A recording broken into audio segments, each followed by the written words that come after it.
Hi friends! Today I want to make a video for people who have never played Pokemon before and who are interested in trying some battles for free online.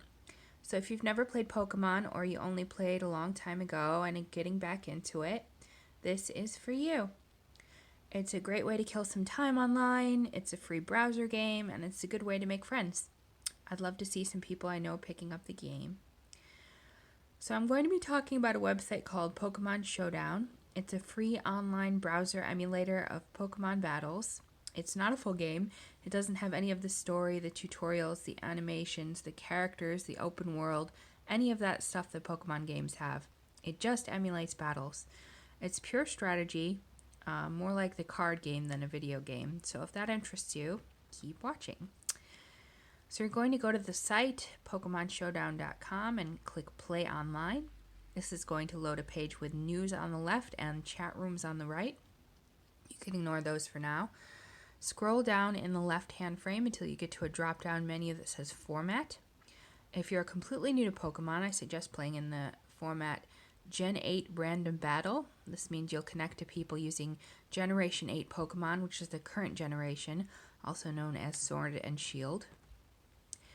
I'm just going to log out of my account real quick so the battle I use for this tutorial doesn't affect my ranking. My account is Pamper Yamper on Showdown, so if you want to chat me there or send a challenge, please find me. Okay, so what I think I need to do is just make a random account. Your account is how you keep track of your record. Showdown uses a point system similar to the system for professional chess to measure players' ranking against each other.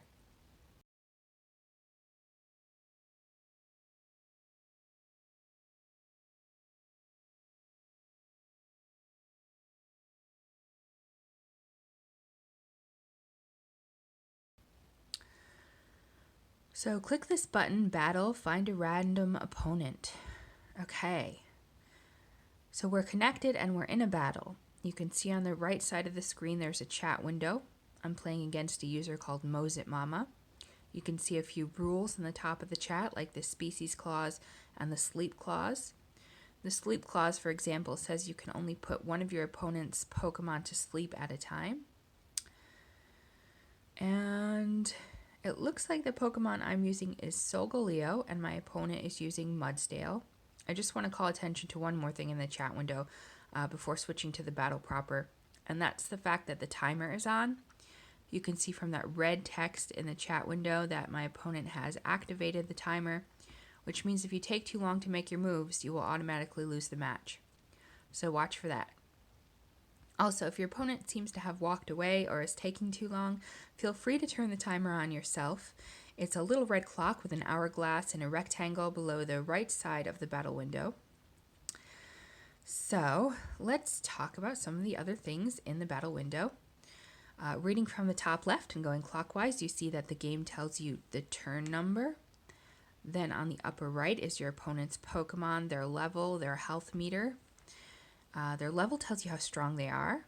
If you're playing in one of the other formats, the non-random formats, you'll usually set your Pokemon level to 100, which is highest level. However, if you're playing on random, these levels will be random, but usually set to around 80. So further to the right is your opponent's name, avatar, and 6 icons representing the 6 Pokemon they have for this battle. You can see 5 of those Pokemon are balls right now because we don't know what they are yet. On the bottom left side of the screen, you have a mirror that is your health meter, your Pokemon, your avatar name, and your 6 Pokemons. So now let's look at the battle window. Let's look below the battle window. Below the battle window is where the action is happening. You can see it asks, what will Solgaleo do? Then it tells you the HP or health points of that Pokemon. It gives you a list of 4 potential moves. Each box tells you their name, their type, like fire, steel, psychic, dark, and their PP, which is how many times you can use the move. So let's talk about type. There are 18 different types of Pokemon. Each type is strong against some types and weak against some types. A lot of this is intuitive, like fire is weak against water, fire is strong against steel, that sort of thing. You can Google type chart or type matchups to learn all the strengths and weaknesses, but you don't have to learn them right away. You'll pick them up by playing. Moving on, below the 4 moves you can choose, there's a little box that says Dynamax. Clicking Dynamax makes your Pokemon extra strong for 3 turns, but you can only do it once per battle.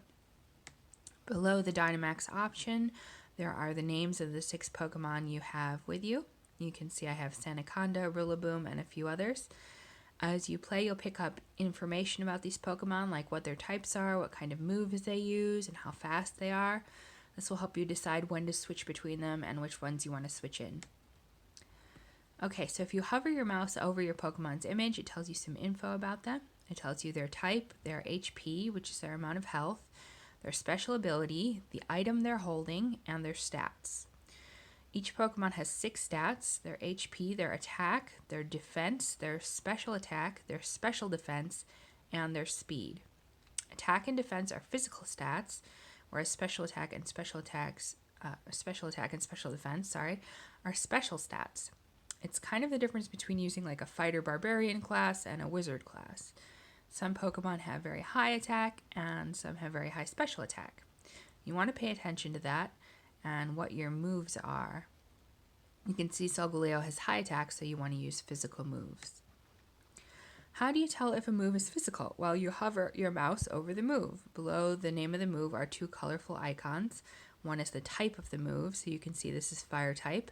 The other is an icon that tells you whether an attack is physical or special.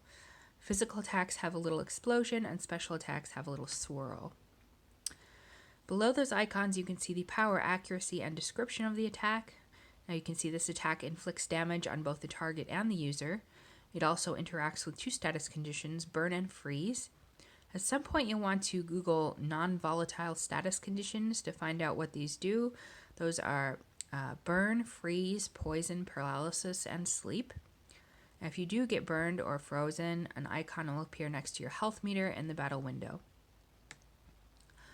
So I'm going to kind of randomly pick a move so you see what happens next. I picked Sunsteel Strike, so you can see what happened in the chat window. I just want to point out that all of this happened super quickly. Pokemon is an information and probability management game, so you're expected to process all of this information within seconds. You can go back and watch replays of your games to learn from them, though. So what happened is that my move, Sunsteel Strike, did some damage to Mudsdale, removing some of its HP. You'll also want to note which Pokemon went first. That Pokemon has a higher speed. The other thing I should point out is that my Sunsteel Strike triggered my opponent's special ability, Stamina. Stamina means that when a Pokemon is hit by an attack, its defense rises by 1 stage. I did not know that off the top of my head. I'm still learning abilities. Really, only players at the highest level know what every single ability does.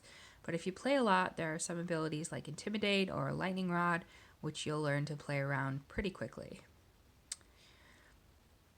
So after my Pokemon used Sunsteel Strike, Mudsdale had its turn and it used Earthquake. Earthquake is a ground type move, so it's strong or super effective against my Steel Pokemon. If I'd been paying attention to this game, it would have been smart for me to switch out my Steel type, Solgaleo, for a Pokemon who is strong against ground types. It also says in the chat that Mudsdale restored some HP using Leftovers. Leftovers is a held item. It restores HP each turn. Like the abilities, you're not expected to memorize all the items at once. You'll just pick them up by playing, especially the common ones. Okay, so I'm going to switch in Glalie. That uses up my turn, so Mudsdale gets to move again and it uses Earthquake. You can see in the chat that interacts with my ability, which is Moody. We'll run through a few more moves so you can get used to watching the gameplay. You can watch all sorts of replays of matches or live matches on Pokemon Showdown or Twitch or YouTube, so we won't play the whole game out. We'll just do a couple turns and then forfeit.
The next thing I want to talk about is the team builder.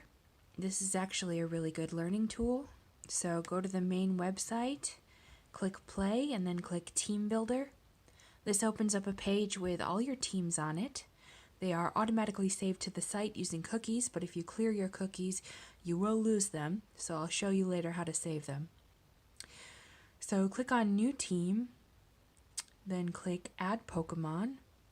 You can scroll down this list to browse various Pokemon and choose one. You can see it tells you each one's stats and the abilities they get. If you click on the stat, it sorts by that stat from highest to lowest. So let's type in a Pokemon to start our team. Let's go with Pikachu because everyone knows Pikachu.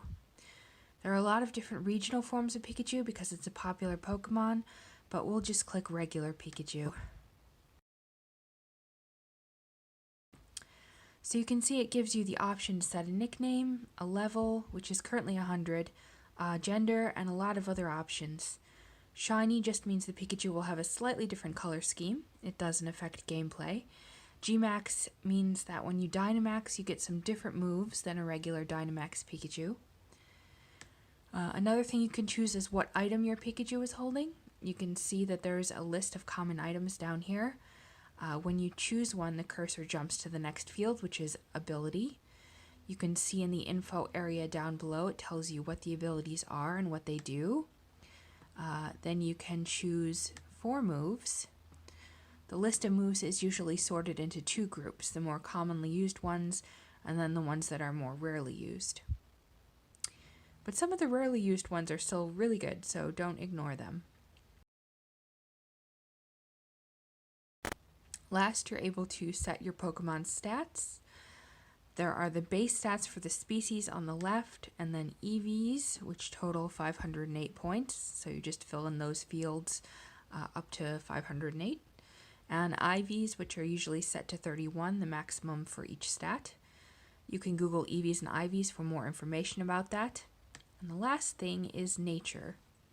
Nature increases one stat at the expense of another stat. So if you want to add your Pikachu to use mostly special attacks, you can increase special attack at the expense of physical attack. That would be a modest nature. Team building takes a lot of time and learning to master. There's a lot of details I have not covered. You can skip team building entirely if you just want to play random battles. However, it is a great way to learn about different Pokemon and how they're built.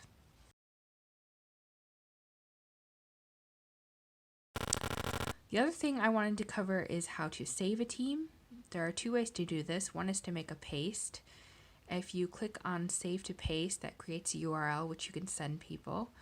You can also copy the data from that page. The other thing you can do is go to import export, and that's another way to export the team data. So that's all we're going to cover in this video. I hope you all have fun playing some games of Pokemon on Pokemon Showdown.